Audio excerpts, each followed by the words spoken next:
Salut tout le monde, bon matin. Encore une fois, un plaisir d'être avec vous, chez vous dans votre salon, peut-être dans votre cuisine ou peu importe, sur votre patio. Quel plaisir d'être ensemble en Église encore ce matin. Et exceptionnellement, en ce dimanche, on va avoir 3 services. Alors, ça va être une opportunité de se rencontrer encore plus souvent, de se voir encore plus souvent par l'intermédiaire des plateformes web. Alors, on continue dans cette série Plan de match. Alors, quel est le plan de match? C'est quoi le caucus? Et cette série, c'est une série qu'on révise dans le fond, où on passe à travers les 6 premiers chapitres du livre de Daniel. Et pour ceux qui ne l'ont pas encore fait, je vous invite tellement à lire ces 6 chapitres-là de ce livre-là. Plein de puissance, de vérité, plein de... Moi, ce qui me frappe toujours et encore, puis la semaine passée, j'ai dit la même chose, ce qui me frappe le plus, c'est à quel point c'est tellement concret et pratique. Donc, plein de vérités, plein de promesses de Dieu pour notre vie aujourd'hui, en ce dimanche, pour pouvoir vaquer à nos occupations dans la vraie vie, dans notre routine familiale, dans notre routine de travail. Alors, c'est quoi le plan de match? Je vais vous le partager aujourd'hui très, très prochainement. Mais c'est une série qui parle de justement comment est-ce qu'on agit pour Dieu dans un monde sans Dieu, qui ne considère aucunement Dieu, mais nous, on joue pour Dieu. On est dans son équipe, c'est le propriétaire de l'équipe et on veut agir d'une façon à le glorifier, à vivre pour lui, à lui être fidèle. Et c'est un peu la mentalité de cette série. Alors, aujourd'hui, le titre du discours de ce matin, c'est « Le test du succès ». Et une équipe de sport, des fois, ils vivent des grands jours et des fois, ils vivent des mauvais jours. Des fois, ils vivent de blessures, des fois, ils vivent de chaos à l'intérieur du vestiaire où est-ce que les gens ils ont des conflits, des tensions. Et des fois, ils réussissent à se retrouver en finale de la Coupe Stanley, en finale de la Coupe des champions, en finale de peu importe le sport, dans une Super Bowl. Et là, ils ont le succès ultime. Ils sont sur la plus haute marche du podium. Et dans la Bible, et ce qu'on arrive, le passage d'aujourd'hui qu'on va voir, Daniel 4, c'est exactement cette histoire, c'est le test du succès. Et un peu la mentalité de toute cette série, c'est que Dieu nous amène dans toutes sortes de tests. La semaine passée, c'était la fournaise ardente avec le four qui était à On. Et quand la chaleur monte, c'est comme un test pour que Dieu épure nos motifs, notre foi. Il est en train de voir si on est vraiment ancré en lui ou non. Et cette semaine, on voit le test du succès. Comment est-ce qu'on réagit vis-à-vis du succès? Quand tout va bien, quand on dirait que tout se place pour à notre avantage. Quand là, on dirait, tu sais, des fois, quand tu écoutes la série de la Coupe Stanley, on n'est pas chanceux cette année, là, mais quand tu écoutes le hockey et les séries de la Coupe Stanley, il y a des équipes qui passent à travers toutes les séries, les 4 de 7, puis là, c'est difficile. Puis là, quand ils ont fini une série, ça recommence l'autre d'après. Et il y a des équipes qui réussissent à passer au travers sans blessure. Toute l'équipe est intacte. Et il y a d'autres équipes, c'est l'inverse. Eux, ils vivent des blessures et c'est vraiment difficile. Ils sont épuisés à la fin. Et c'est là où est-ce que, quand on vit, tu sais, on a vécu, là, on est encore dans cette situation un peu particulière de COVID et de pandémie. Et on a vécu des moments souvent difficiles. Et là, il y en a certains d'entre nous qui vivent des moments plus faciles. Et dans la vie, on va vivre des moments de grande bénédiction. Où est-ce que notre travail va bien, nos relations vont bien, la famille va bien, le couple va bien, on a des promotions, on dirait que l'argent tombe du ciel. Et là, tu te dis, « Wow, ça va bien! » Mais souvent, quand le succès arrive, c'est un test également de la part de Dieu. Dieu veut éprouver certaines choses à travers le succès. Dans Luc 16, le verset 10, il est écrit « Celui qui est fidèle dans les petites choses l'est aussi dans les grandes, et celui qui est malhonnête dans les petites choses l'est aussi dans les grandes. » Alors, et Jésus, quand il dit ça, il est en train de voir comment est-ce qu'on va réagir avec les petites choses. Souvent, on va réagir avec les grandes choses. Et plus de gens sont ruinés par le succès que par la souffrance très souvent. Puis quand je dis ruinés, je ne parle pas financièrement, mais spirituellement. Souvent, le succès est plus difficile à gérer spirituellement que la perte. Que le deuil, que les éléments que l'on perd sur le trajet. Et ce matin, c'est exactement ce qu'on va voir. Ce matin, on va parler du danger de l'ego, de l'orgueil, comment est-ce que le succès nous monte à la tête et qu'on se détache, on devient indépendant de Dieu. Je vous donne un peu le contexte de ce matin.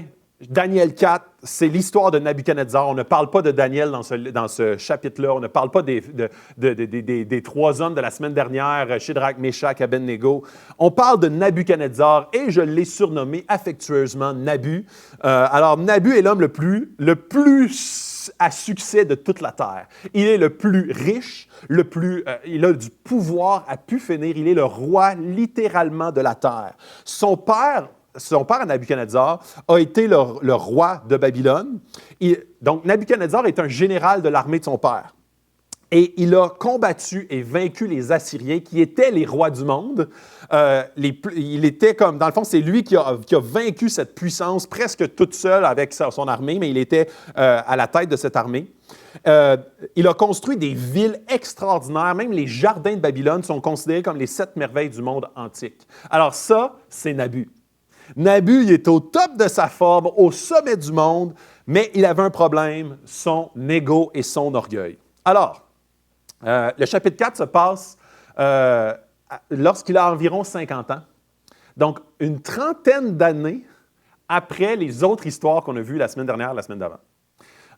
Il a un rêve 32 ans après son premier rêve.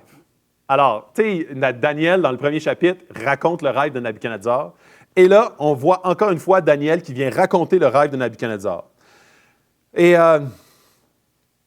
souvent, Dieu, puis dans ce chapitre-là, c'est exactement ce qu'on voit, Dieu est tanné de notre égocentrisme, de notre arrogance. Dieu enseigne dans ce chapitre-là à Nabuchodonosor qu'il n'aurait rien si ce n'était de Dieu. Très souvent, quand ça va bien, on prend le crédit de ce qui nous arrive. Et quand ça va mal, on dit à Dieu, « Pourquoi tu permets? » C'est très souvent, très régulièrement, quand notre vie va bien, on se dit, « Wow, que j'ai pris des bonnes décisions. » Quand notre vie va mal, on dit, « Le malheur nous tombe du ciel. Le malheur me tombe dessus. » Alors souvent, on va donner à d'autres le crédit de la souffrance, mais on va s'approprier le crédit du succès.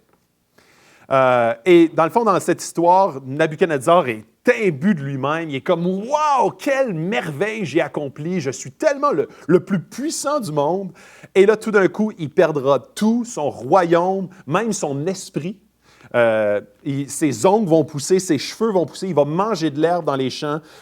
Et Dieu va l'amener à la repentance, à l'humiliation.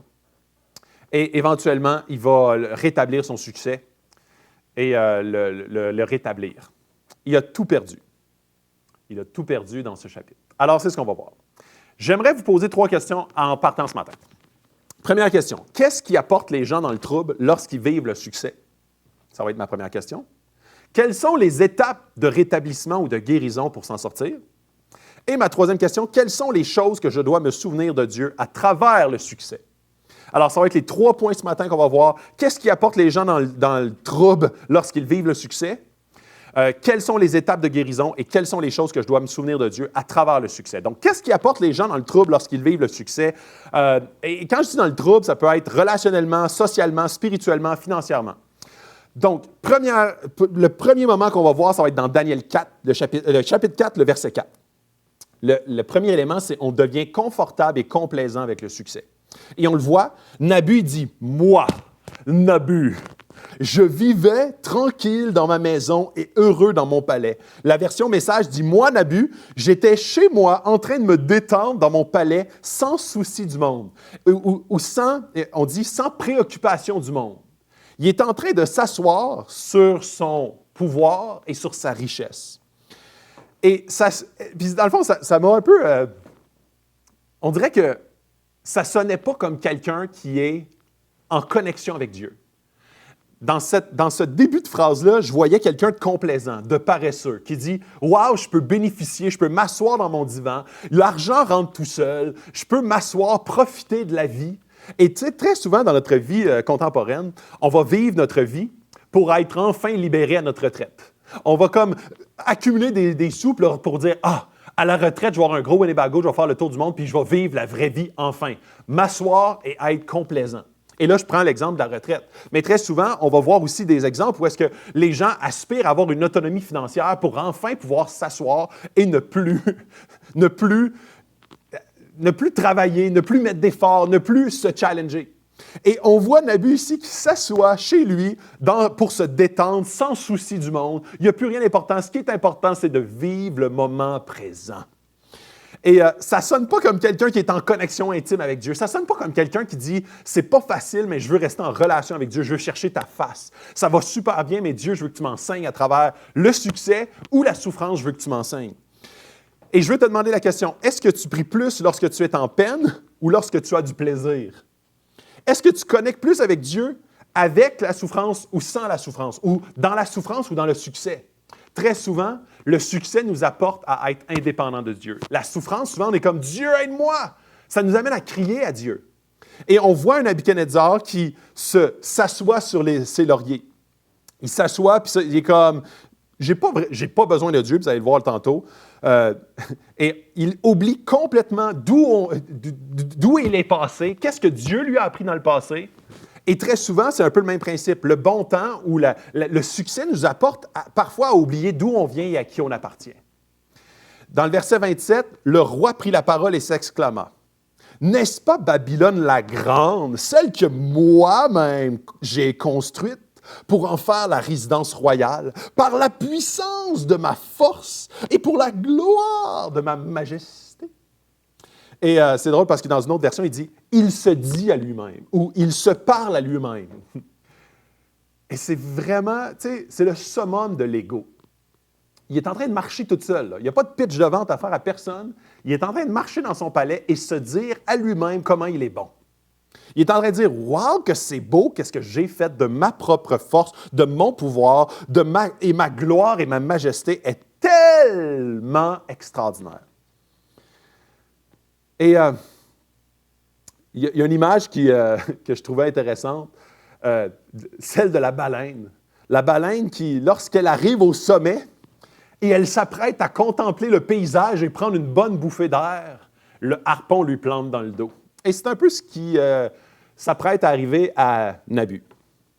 La Bible nous met continuellement en garde contre l'orgueil. À plein d'endroits dans la Bible, il est écrit « Dieu résiste aux orgueilleux, mais fait grâce aux humbles ». La racine de tous les péchés est l'orgueil. La médisance, c'est souvent par arrogance. Quand on raconte des choses contre les autres, c'est souvent parce qu'on se trouve tellement intéressant. C'est parce qu'on se trouve... Quand quelqu'un nous blesse et qu'on développe de l'amertume, c'est souvent parce qu'on a tellement une haute estime pour nous-mêmes qu'on est comme « Il m'a blessé dans mon ego. Je ne lui pardonnerai jamais. » Le sexe, souvent, c'est « je vais décider où est-ce que ma vie s'en va ». Donc, c'est par arrogance, encore une fois, vis-à-vis de Dieu et ses commandements. L'argent, c'est à moi, je l'ai gagné durement avec mes compétences et mon intelligence, je peux la dépenser comme je l'entends. Tu ne peux comprendre le salut sans humilité. Il est impossible de comprendre la grâce de Dieu quand tu n'as pas besoin de grâce. Et quelqu'un qui n'a pas besoin de grâce, c'est quelqu'un qui est arrogant et orgueilleux pour ne pas se rendre compte qu'il est brisé, qu'il a besoin d'un sauveur. On ne paye, le deuxième élément que je vais vous amener, c'est qu'on ne paye pas attention aux signes de mise en garde. Tout le long de sa vie, Nabu a eu des mises en garde. Et je ne sais pas, tu sais, en ce moment, il y a comme deux spots, juste là, à ma gauche et à ma droite. Et au Granada ou au Théâtre Magog, on est souvent confronté à la même chose. On est sur le stage et il y a des spots qui nous arrivent dans les yeux. Et très souvent, quand on a le succès, puis je ne parle pas ici d'un pasteur, mais la lumière qui nous arrive dans les yeux, souvent, nous amène à, quand on sort de la lumière, à être aveuglé. Et le succès a à peu près la même stratagème envers chacun d'entre nous. C'est comme une lumière forte qui est sur nous, un spotlight qui est sur nous et qui nous empêche de voir la vraie vie, nous empêche de voir les autres autour, nous empêche de voir Dieu dans nos vies parce qu'on est aveuglé par le spotlight qui nous est arrivé dans les yeux. Dieu a averti Nabu de plein de manières. Il a donné un rêve. Et le rêve, c'est un message de Dieu. Et Dieu veut te parler.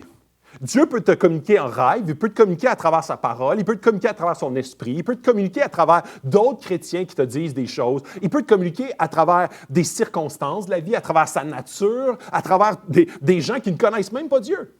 Dieu a un message pour toi et Dieu veut te parler, mais si tu n'écoutes pas Dieu, tu n'entendras pas et tu ne comprendras pas son message. Ensuite, il a envoyé Daniel pour lui interpréter ce message. Et ça, Dieu nous envoie un message et souvent, il nous envoie un messager. Il nous envoie un contenu, il nous envoie un contenant. Et le messager, c'est quel privilège d'avoir son Église. Son Église, c'est le messager, c'est les messagers de Dieu. D'avoir un leader de groupe connexion, c'est un messager souvent dans notre vie. D'avoir des gens qui sont de bons conseils, c'est des messagers dans nos vies que Dieu nous envoie parfois pour nous ramener sur la terre. Dans le succès, les meilleurs pour nous challenger, c'est souvent nos bons amis à notre gauche et à notre droite, ou notre épouse ou notre mari, qui nous ramènent sur la terre de dire « OK, tu te penses peut-être bien bon, là, mais viens changer une couche. Tu te penses peut-être bien bon, mais reviens sur la terre, là, puis il va faire la pelouse. » Donc, des fois, on a besoin d'un messager qui nous rappelle à l'ordre de sortir de l'aveuglement du succès, nous ramener sur le plancher des vaches. Et finalement, il a usé de patience. Comment Dieu s'y prend souvent, c'est de façon douce, mais sûrement. Et c'est exactement, puis vous allez voir dans l'histoire, je vais vous lire tantôt, mais Dieu envoie un message, envoie un messager, et il est patient. Il attend 12 mois. Avec le plus orgueilleux des orgueilleux sur la terre, il attend 12 mois. Et Dieu est patient avec chacun d'entre nous. Dieu cherche notre cœur. Et parfois, il va attendre des années pour l'avoir. Il va attendre des années avec des messages, avec des messagers, avec des circonstances, avec des fois le succès, des fois la souffrance. Il veut notre cœur. Il te poursuit ce matin. Il veut parler à ton cœur, il veut parler à chacun de nos cœurs. Et des fois, Dieu va nous avertir ou il va nous envoyer des signes d'avertissement par toutes sortes de circonstances. Des fois, même le conflit.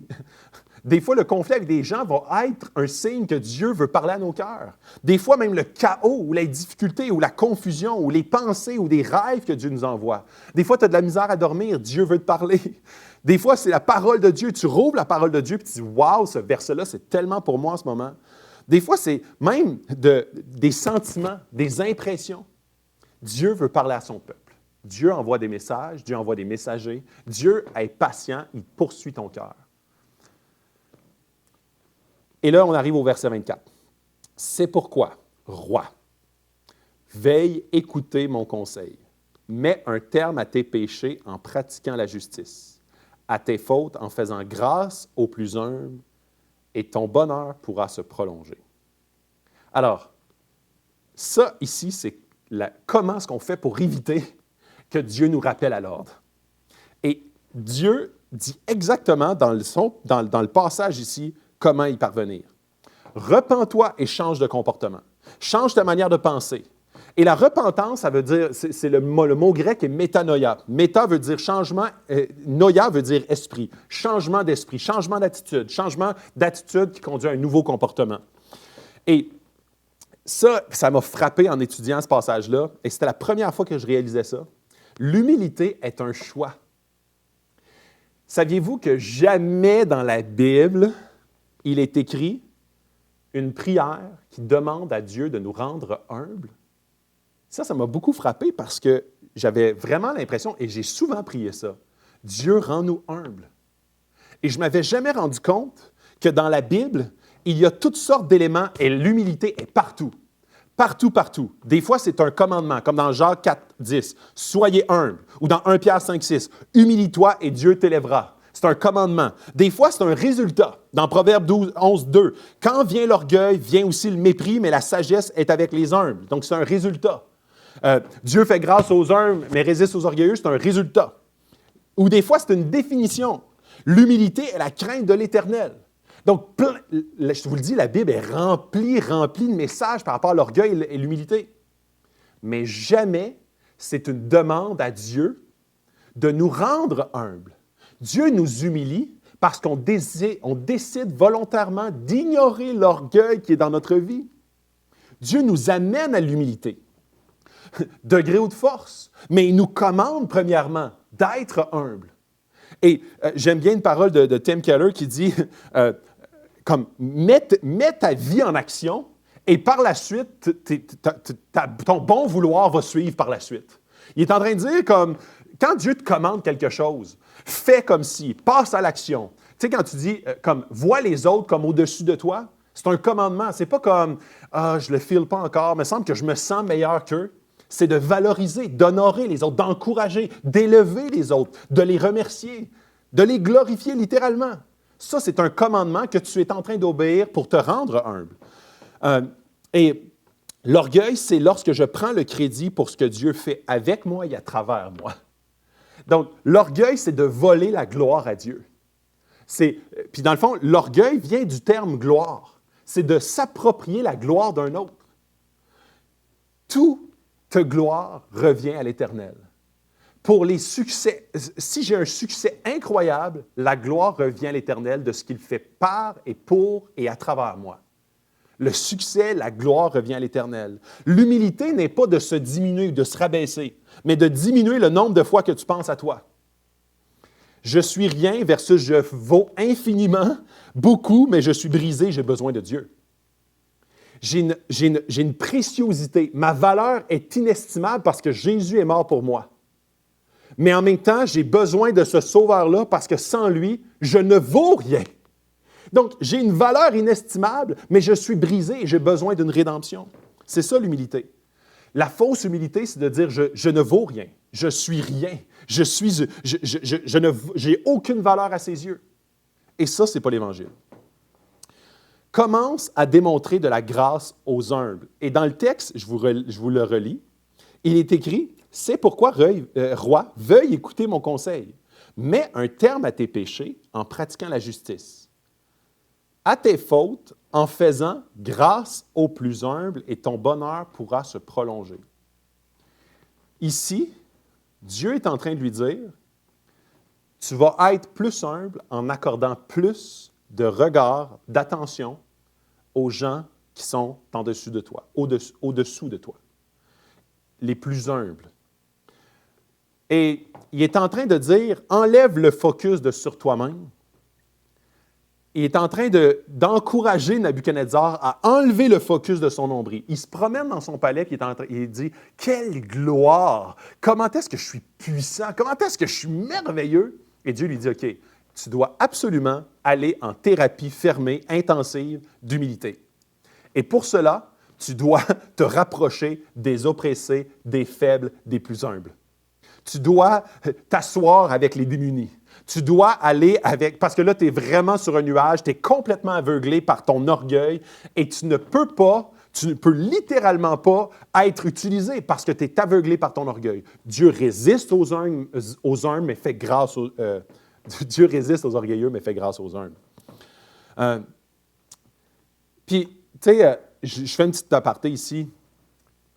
Au Québec, puis dans le passage, il parle beaucoup il utilise le terme humble, les plus humbles, comme les gens plus faibles. Dans une autre version, il est écrit les pauvres. Et souvent, on est comme, OK, il faut accorder plus d'importance ou d'attention aux plus pauvres. C'est qui les plus pauvres? Moi, est-ce que je suis pauvre? Je ne sais pas, moi, si je suis sur l'aide sociale ou si je fais 20 000 par année ou 10 000 par année, est-ce que je suis un pauvre? Donc, on devrait s'occuper plus de moi. En fait, au Québec, puis ça, c'est une simple statistique, si tu as du change dans tes poches ou si tu as un 5$ dans ta maison ou si tu as de l'argent dans ton compte en banque, tu es plus riche que 80 % de la planète. Ici, au Québec, si tu as un réfrigérateur, tu es plus nanti que 50 % de la Terre. Les plus pauvres au Québec ne sont pas pauvres en dollars. Le Québec est particulièrement pauvre.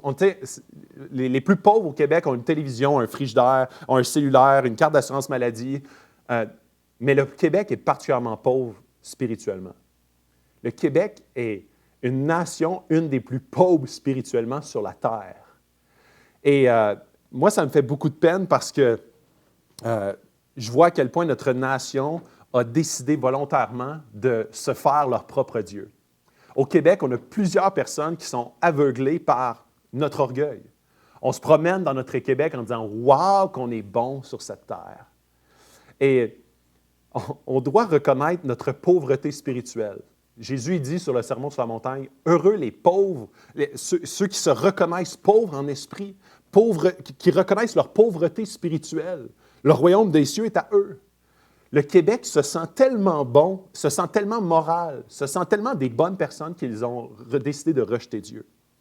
Dans Proverbe 14, 21, il est dit « Celui qui méprise son prochain commet un péché, mais celui qui a pitié des plus humbles connaît le bonheur. » Exploiter le faible, c'est insulter son Créateur, mais faire grâce aux pauvres, c'est l'honorer.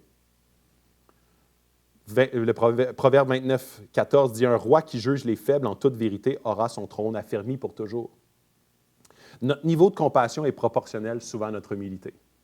Quand on n'est plus capable de voir les gens qui sont dans une pauvreté quelconque ou plus humbles ou plus démunis, ça représente notre niveau d'orgueil ou notre présence ou notre absence d'humilité. Le psaume 72, c'est un psaume de Salomon qui est super intéressant. C'est drôle parce que tout le long du psaume, on voit Salomon qui demande la gloire. Il demande la gloire, la sagesse, le pouvoir, la paix sur la terre, la domination sur ses ennemis. On dirait un psaume vraiment d'égocentrisme pur. Puis à la fin, il donne sa motivation. Il donne sa motivation. Il dit, dans le but, ça c'est le verset 12, dans le but, là je vous le dis, le verset 12, car il délivrera le pauvre qui crie le malheureux que personne n'aide. Il aura pitié du faible et du pauvre et il sauvera la vie des pauvres. Il les rachètera de l'oppression et de la violence, et leur sang aura de la valeur à ses yeux. Béni soit l'Éternel, le Dieu d'Israël, qui seul fait des merveilles. Que son nom glorieux soit béni éternellement, que toute la terre soit remplie de sa gloire. Amen. Que nous puissions être des défenseurs des oppressés, des autres nations, des pauvres, des rejetés, des gens démunis. Parler pour ceux qui n'ont pas d'influence. Et cette semaine, quelle semaine plus appropriée pour parler justement de cette tangente de ségrégation raciale qui est complètement inacceptable. Et avec cet homme, George Floyd, qui cette semaine est décédé par violence policière sur base de racisme, quelle tristesse de voir que l'orgueil d'une nation, l'orgueil d'une race, d'une couleur de peau, regarde une autre couleur de peau en disant « on est tellement supérieur ». Quelle tristesse! C'est de l'orgueil à sa plus laide expression. Et on se doit, en tant que chrétien, d'être des défenseurs de l'inverse de cela. Le royaume des cieux est pour ceux qui leur ressemblent. Et là, on ne parle pas de couleur de peau. On parle de cœur. Et le cœur, puis tu sais, sur Facebook, souvent, on voit passer des images par rapport au racisme. Et on dit comme le racisme expliqué pour ceux qui sont idiots. Puis on voit 3 œufs de différentes couleurs. Un œuf brun, un œuf brun super foncé, un œuf brun pâle, puis un œuf blanc. Puis là, on l'ouvre, puis on voit que c'est identique à l'intérieur. Nous sommes tous créés à l'image de Dieu, avec un cœur qui aspire à connaître Dieu et connecter avec Dieu. Mais nous, les êtres humains, on est comme « Wow, j'ai la peau de telle couleur, je suis tellement supérieur. » Et quel mensonge! Quel mensonge! On se doit de se tenir debout, d'être courageux. La semaine passée, j'ai dit « Est-ce que tu es un courageux? Est-ce que tu es quelqu'un qui est plus un suiveur ou tu es quelqu'un qui est prétentieux? » On se doit d'être courageux pour garder des valeurs, de prendre la défense des oppressés, des gens qui sont démunis, les gens qui se font ostraciser, qui se font battre pour des raisons aussi ridicules, aussi inacceptables que la xénophobie, que la ségrégation raciale. On a l'impression qu'en 2020, on est tellement rendu évolué. On est tellement rendu plus là. Mais en même temps, on voit encore et encore ce genre d'histoire-là qui est partout en ce moment sur les réseaux sociaux. Même aujourd'hui, dans la journée, il va y avoir une marche ici à Sherbrooke pour protester contre cette ségrégation raciale. Dans nos vies, nous autres au Québec, ici, on est moins touchés par la ségrégation raciale noir-blanc, mais toutes sortes de xénophobie camouflée. De la xénophobie envers les gens qui viennent du Moyen-Orient, même récemment envers les gens qui viennent de l'Asie avec la COVID-19, envers les gens qui sont, des fois c'est le niveau salarial, les gens qui sont sur l'aide sociale, ou des fois ça va être les gens qui vont occuper certains types d'emplois, les fonctionnaires. C'est le genre d'élément qui va généraliser un certain groupe en les ostracisant, en voulant les diminuer. Et ça, c'est toujours sur une base d'orgueil. Je suis tellement meilleur que ce groupe-là, auquel je n'appartiens pas. Proverbe 31, le verset 8 dit « Ouvre ta bouche pour celui qui ne peut pas s'exprimer, pour la cause de tous les délaissés. Ouvre ta bouche, juge avec justice et défends le malheureux et le pauvre. » Et on ne parle pas juste ici du pauvre financier. On parle de la personne qui est désavantagée dans notre société. Et oui, je vois facilement, puis je sais que c'est un sujet très délicat, particulièrement au Québec, mais je vois facilement le sujet d'être pro-vie versus pro-choix. L'avortement, qui est un sujet extrêmement délicat. extrêmement délicat. Ouvre ta bouche pour celui qui ne peut pas s'exprimer. Pour la cause de tous les délaissés. Qui prendra la défense de ces fœtus, de ces enfants à naître? Verset 26. 12 mois plus tard, tout en se promenant dans le palais royal à Babylone, le roi prit la parole et s'exclama. « N'est-ce pas la Babylone, la grande, celle que moi-même j'ai construite? » Il est en train de dire, « Nabu, tu es incroyable. Tu es vraiment merveilleux. Tu es vraiment le meilleur sur la terre. Si Dieu te parle ce matin, et ça, Nabu, là, il est comme, je suis tellement bon. Et Dieu veut te parler ce matin. Est-ce que tu attendras 12 mois pour ne pas changer finalement? Nabuchodonosor, ça fait 12 mois qu'il s'est fait donner ce rêve-là par Daniel, des grandes mises en garde par le messager avec un message puissant, et Nabuchodonosor n'a rien fait, n'a rien changé. Il se promène avec le même message. « Je suis tellement bon. » Alors, si ce matin tu te reconnais, peu importe dans ce que tu vis, dans ton existence. Et des fois, on ne veut juste pas adresser un problème qui nous a été clairement adressé parce qu'on trouve ça trop gros, on trouve ça trop désagréable à adresser, ou on se sent trop en position de supériorité ou de droit. Ça peut être ton mariage, ça peut être tes enfants, ça peut être ton rapport avec tes yeux, ça peut être ton rapport avec ton emploi ou avec l'argent. Qu'est-ce que Dieu veut t'enseigner ce matin? Est-ce que tu vas l'ignorer pendant 12 mois pour que Dieu t'amène à un endroit où est-ce qu'il va être sûr que tu vas comprendre? Il parlait encore quand une voix venant du ciel se fit entendre. « Apprends, roi Nabuchodonosor, que la royauté t'est retirée. On te chassera du milieu des hommes. Tu habiteras avec les bêtes sauvages. On te donnera comme au bœuf de l'herbe à manger. Et 7 temps passeront sur toi jusqu'à ce que tu reconnaisses que le Très-Haut domine sur toute la royauté humaine et qu'il la donne à qui il le désire. » Au moment même, la parole fut accomplie pour Nabu. Il fut chassé du milieu des hommes. Il mangea de l'herbe comme les bœufs. Son corps fut trempé par la rosée du ciel jusqu'à ce que ses cheveux poussent comme les plumes des aigles et ses ongles comme les griffes des oiseaux. Dans le fond, il est écrit 7 ans. On ne sait pas si c'est 7 saisons, donc à environ 2 ans, ou 7 ans. Mais on sait que c'était long. C'est une grosse séance, là, un gros moment. Et là, on voit Nabuchodonosor qui erre, qui mange de l'herbe, qui est vraiment... Puis on voit que son esprit a été contaminé. On voit qu'il a perdu l'esprit et sa royauté lui a été enlevée pour un long laps de temps. Et à un moment donné, et c'est ma conclusion, les 3 étapes au rétablissement. Les 3 étapes pour vraiment se rétablir de cet orgueil qui nous empoisonne la vie. Et on le voit dans le texte. Les 3 mots-clés. Regarde, réveille et redis. Au moment indiqué, moi, Nabu, j'ai levé les yeux vers le ciel et la raison m'est revenue. J'ai béni le Très-Haut, j'ai célébré la louange et la gloire de celui qui vit éternellement, dont la domination est éternelle et dont la royauté subsiste de génération en génération. Premier élément, il a regardé où? Au ciel. Enfin, il a regardé, et c'est un symbole puissant parce qu'il reconnaît que Dieu est au-dessus de lui. Il a regardé pas en dessous, « Ah, Dieu, t'es où? » Non, il regardait au ciel, « Dieu, t'es plus haut que moi. » Au début, il était comme, « Je suis le maître du monde, je suis au sommet du monde. » Non, il y en a un qui est plus haut, il s'appelle Dieu. Refocus sur Dieu plutôt que sur moi. C'est exactement ce qu'il fait. Parfois, Dieu nous apporte direct sur notre dos pour qu'on regarde au ciel.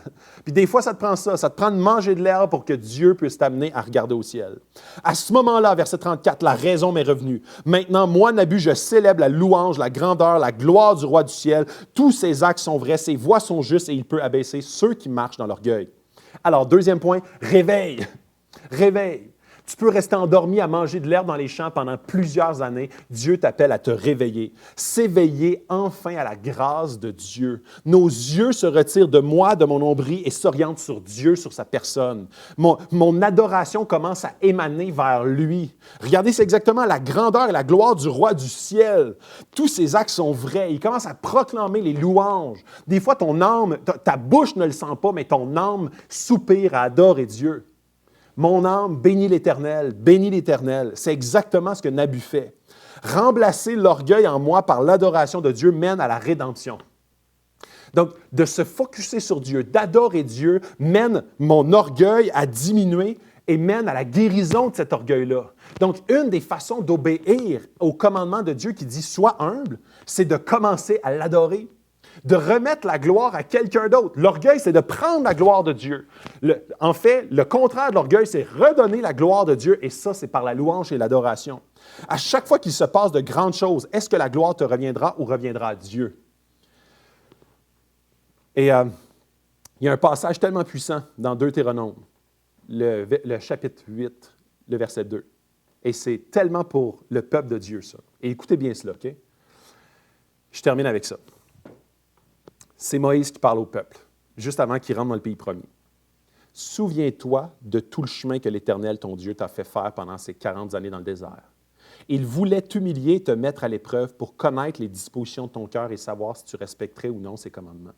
Il t'a humilié, il t'a fait connaître la faim et il t'a nourri de la manne que tu ne connaissais pas et que tes ancêtres non plus n'avaient pas connue, afin de t'apprendre que l'homme ne vit pas de pain seulement, mais de tout ce qui sort de la bouche de Dieu. Pendant ces 40 années, ton vêtement ne s'est pas usé sur toi et ton pied n'a pas enflé. Reconnais dans ton cœur que l'Éternel, ton Dieu, t'éduque comme un homme éduque son enfant. Tu respecteras les commandements de l'Éternel, ton Dieu, pour marcher dans ses voies. En effet, l'Éternel, ton Dieu, va te faire entrer dans un bon pays. C'est un pays de cours d'eau, de sources, de lacs qui jaillissent dans les vallées des montagnes. Un pays de blé, d'orge, de vignes, de figuiers extraordinaire, tu ne manqueras de rien. Un pays dont les pierres sont du fer et tu pourras extraire le cuivre des montagnes. Lorsque tu mangeras à satiété, tu béniras l'Éternel, ton Dieu, pour le bon pays qu'il t'a donné. Veille bien à ne pas oublier l'Éternel, ton Dieu, au point de ne pas respecter ses commandements, ses règles et ses prescriptions que je te donne aujourd'hui.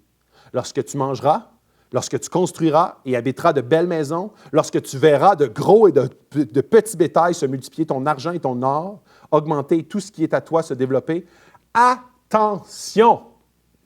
Ne laisse pas ton cœur s'enorgueillir. Et n'oublie pas l'Éternel, ton Dieu. C'est lui qui t'a fait sortir d'Égypte. C'est lui qui t'a fait sortir d'Égypte, de la maison d'esclavage. C'est lui qui t'a sauvé. C'est lui qui a rétabli ta relation avec Dieu. C'est Jésus qui est mort, ressuscité, qui t'a donné accès au ciel. Qui t'a fait manger dans le désert la manne inconnue de tes ancêtres afin de t'humilier, de te faire mettre à l'épreuve pour te faire ensuite du bien. Fais bien attention à ne pas dire dans ton cœur, c'est ma force, la puissance de mes mains qui m'ont permis d'acquérir ces richesses. Souviens-toi de l'Éternel, ton Dieu, car c'est lui qui te donnera de la force pour les acquérir afin de confirmer comme il le fait aujourd'hui, son alliance qu'il a conclue avec tes ancêtres. Si tu oublies l'Éternel, ton Dieu, et suis d'autres dieux, si tu les sers et te prosternes devant eux, je vous avertis expressément aujourd'hui que vous périrez. Les plus grands tests dans ta vie sont peut-être pas quand tu perds ta job, quand tu perds la santé, quand tu vis des moments de souffrance, mais peut-être quand tu as une nouvelle job, une promotion, quand ta vie va bien, quand tu as une nouvelle voiture, quand tout va pour le mieux, c'est peut-être le plus grand test de foi de ton existence. Quoi faire lorsque la bénédiction arrive? Merci Dieu pour tout ce que tu donnes. Tout vient de toi, tu es le Dieu des bénédictions. Les habitants de la terre, et c'est vraiment le focus de Nabuchodonosor, il remet la gloire à Dieu. Les habitants de toute la terre, tout autant qu'ils sont, n'ont pas plus de poids que le vide. Et là, il proclame la louange à Dieu. Et il dit 3 vérités clés. Il est en train de dire, le royaume de Dieu va durer éternellement. Dans le verset 31, il dit, j'ai béni le Très-Haut, j'ai célébré la louange et la gloire de celui qui vit éternellement, dont la domination est éternelle. Si tu as un pari à faire, parie sur le royaume de Dieu plus que sur ton royaume. Parce que le royaume de Dieu, son Église ne périra jamais. Ton royaume, ta vie va cesser un jour. Son royaume ne périra jamais. L'approbation, deuxième vérité, l'approbation de Dieu est plus importante que tous les autres. Et dans le verset 32, il dit, les habitants de toute la terre, tout autant qu'ils sont, n'ont pas plus de poids que le vide. Est-ce que l'approbation des autres est plus importante que l'approbation de Dieu dans ta vie? Et finalement, le pouvoir de Dieu est absolu et éternel. Il agit comme il le désire avec le corps céleste et avec les habitants de la terre. Il n'y a personne qui puisse lui résister et qui lui dise « Que fais-tu? » À ce moment-là, la raison m'est revenue. La gloire de mon royaume, ma majesté et ma splendeur m'ont été rendues. Mes conseillers, mes hauts fonctionnaires m'ont réclamé. J'ai été rétabli. Maintenant, moi, Nabu, je célèbre la louange, la grandeur et la gloire du roi du ciel. Tous ces actes sont vrais. Ces voies sont justes. Et finalement, savez-vous quoi? Et ça, je voulais garder pour la fin. Ce chapitre-là, les 2 premiers versets, ça commence avec c'est comme si les 2 premiers versets de tout ce chapitre-là, c'est la conclusion totale du passage. Les 2 premiers versets, ça parle de raconter ce qui s'est passé dans ta vie. Le verset 1 et 2 dit, « Le roi Nabu, à tous les peuples, il écrit une lettre à tous les peuples, nations, langues qui habitent toute la terre, que votre paix soit multipliée. Il m'a semblé bon de vous déclarer les signes et les merveilles que le Dieu souverain a fait envers moi. » Quand Dieu te transforme, tu veux le déclarer. Et savez-vous quoi? Souvent, en tant que chrétien, on a honte de partager notre foi. Ça, c'est de l'orgueil. C'est de l'orgueil dans nos vies. On ne veut pas que les gens pensent quelque chose de mauvais de nous. On cherche leur approbation plutôt que celle de Dieu. On ne veut pas raconter ce que Dieu fait dans notre vie, mais souvent, c'est par orgueil personnel. Alors, on est en train de confirmer que l'orgueil mène notre vie. Et ce que Nabu vit, et c'est un roi qui a été tellement arrogant toute sa vie, et c'est la dernière fois qu'on en a parlé de Nabu. Après ça, c'est un autre roi qui prend la relève. C'est le moment où est-ce qu'il raconte, Dieu m'a humilié, il m'a amené à une conversion, et il a fini sa vie comme ça. Et il finit sa vie en proclamant que Dieu a eu la victoire. Même sur le roi du monde, le plus puissant de toute la terre, Dieu l'a emmené dans l'humilité pour que lui reconnaisse qui est le vrai roi. Est-ce que Dieu a fait quelque chose pour toi? Est-ce que Dieu t'a montré sa grâce? T'a-t-il transformé? Est-ce que tu parles de Dieu, de ce qu'il fait, de comment il transforme ta vie, ta vision, ta famille? Cela s'appelle l'orgueil si tu ne le fais pas. Et je ne suis pas en train d'être légaliste. Moi, c'est un appel à moi-même parce que très souvent, je garde la bouche fermée parce que je suis comme, hey, ça va être bizarre, hey, ils ne connaissent pas Dieu. Puis aujourd'hui, au Québec, c'est un peu bizarre de parler de Dieu. Ouais, c'est bizarre. Mais ce qui est encore plus bizarre, c'est que la grâce de Dieu m'a racheté et que je garde la bouche fermée. Jésus, sais-tu quoi, s'est humilié pour que je ne meure pas dans mon orgueil. Jésus, qui était le roi du monde, le créateur de l'univers, s'est humilié dans une position tellement humble d'un bébé, d'un homme, d'un simple homme. Le Dieu fait chair a pris la place que je méritais pour me permettre de prendre la place qu'il méritait. Cela devrait avoir l'effet de me rendre humble parce que je ne mérite pas ce que j'ai. C'est sa grâce seule. Ce qu'il donne, ce qu'il pardonne, ce qu'il reprend, ce qu'il redonne, par sa grâce seule, je me donne. Je répète ça. Ce qu'il donne, ce qu'il pardonne, ce qu'il reprend, ce qu'il redonne, par sa grâce seule, je me donne. Prions ensemble. Que Dieu puisse nous rendre humbles. Non, c'est vrai, j'ai dit de ne pas faire ça tantôt. Que Dieu puisse nous donner de voir notre manque d'humilité et de passer à l'obéissance. Et il va falloir que je change ma façon de penser parce que tellement souvent j'ai prié pour ça et je me rends compte que ce n'est pas biblique. Alors, que Dieu puisse nous donner les yeux, les oreilles pour entendre son message, pour nous conduire à l'humilité. Prions ensemble.